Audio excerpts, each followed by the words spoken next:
The following video has been endorsed by the East Side World Order.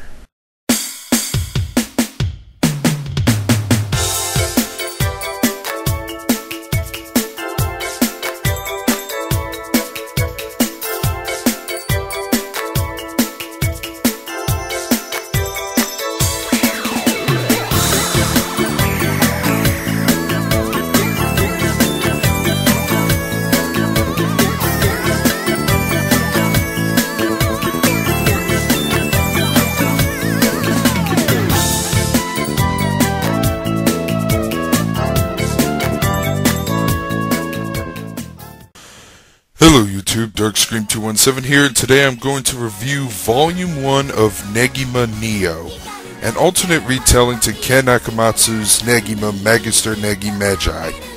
Keep in mind this review is focused on the first volume and not the entire series, since Volume 1 is the only volume out in the States so far, so try to treat this as a first impression review if you can. And I might actually review most manga like this in the future, unless of course if I finish reading the entire series or read enough to review the series as a whole. So anyway, I found Volume 1 at my bookstore about a week ago, and since I'm a fan of the original manga and the second TV series, which is in fact based off of the manga I'm reviewing, I decided to pick it up and read it. My thoughts? Not only it is the same as the storyline is almost the same as the original manga, but it almost feels like a half-assed version of it. Well, let me back up and start telling you the overall story, which is the same as the first series. Hell, in the first volume, Ken Akamatsu is still credited for the story, and he was the one who also worked on the storyline for the original Negima series, so... Well, anyway, the story is this, in case to people who don't know what the storyline to Negima is.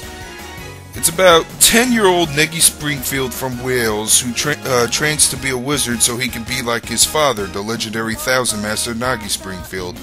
And one of his tasks after graduation is to be an English teacher at a middle school in Japan, where all 31 of his students are females. Now, the only things that differ from the original manga is the artwork, the plot, and the timing of the events and when they occur. For instance, Negi saves Asuna from falling off the steps rather than Nodoka in the original series, and Asuna doesn't find out about Negi being a wizard until he sees him fighting Evangeline in the sky. So if you've seen the second Negima TV series, most of these events should be familiar to you, with a few exceptions. But other than that, everything feels to be intact, and yes, that includes the Akamatsu style fan service, which in my opinion is kind of like a double-edged sword. I mean, sometimes it's perfectly timed for comedic effect, and other times it's just... But the artwork in Negima Neo, it was done by Takuya Fujima, who has done artwork with mangas such as Magical Girl Lyrica Nanoha Vivid and Free Colors Kingdom. Now for the artwork in this manga, I actually like a lot, more than the originals. All the character designs, they look a bit cuter in comparison. However, fans of the series will still be able to recognize all the characters and such. Now for some of the issues I found with the plot, and this will contain spoilers. If you don't like spoilers, then click the back button or try to skip ahead this video. I'm going to start with the things I don't like, then I'll move on to the parts that I actually liked.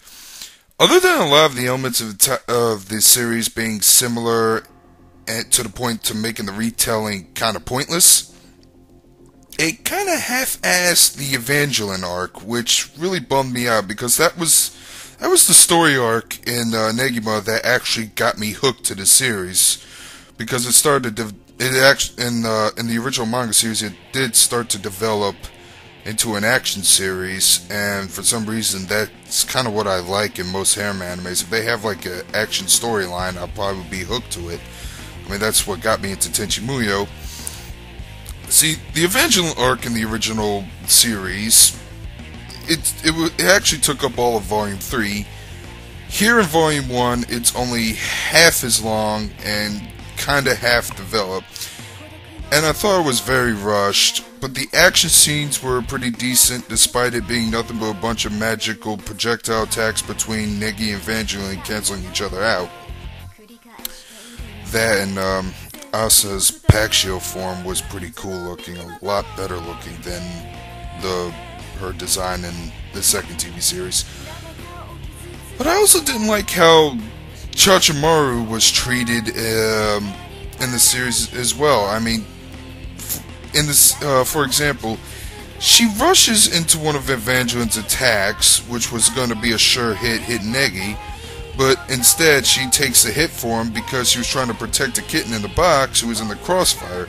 And then on that same instant, on the same page, Negi just finds out that she is a robot. And yes, both of those are actually true about her in every adaptation, but it just didn't feel right to reveal those two things at that moment. That should have been revealed beforehand or something. Now, despite all the shit I said about this manga series, you probably think I have nothing to like about this, with the exception of the artwork. However, there were some things that I actually like as opposed to the original manga. For example, the first chapter of the series, it doesn't really begin with Negi in Japan just yet. They actually have a whole chapter on his last day at the Magic Academy where he and Anya were attending. And I thought that was pretty interesting to see at least one day of Negi's life before he becomes a teacher. Oh yeah, and I also like how the handbook of the class roster was created. Fans of Negima would know what I'm talking about. The handbook that contains, you know, the students' pictures with their names and club attending, and the clubs they attend underneath.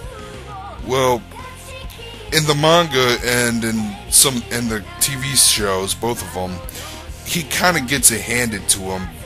I think he got it from either the dean or from Takahata, but either way, he gets it from the school. But here in Negima Neo, I'm sorry, he gets his differently, but I'm not going to say how because I think I spoiled way too much anyway. While the artwork was good, the storyline so far, it needs work. I'm giving Negima Neo a C-. I would have given it a D, but I still have hopes for this series retelling, and it's only the first volume. It might actually pick up to be better later on. If you're not a fan of Negima, this particular series will not change your mind. If you are a fan like me, then maybe, just maybe, this is something to look at just in case you're bored and got nothing else to do. To anyone, oh yeah, before I sign off, anyone who actually has read later chapters of this series and scanlations on the internet, whatever, for the love of God, do not tell me what happens or what you think about the series afterward. Do not post a comment telling me all that because I hate spoilers. Well, I hope you enjoyed this manga review. I hope to review some more manga in the future. Maybe I'll review the Genshiken manga adaptation since I finished that. I don't know. That's up to you. And this is Darkscreen217 signing out.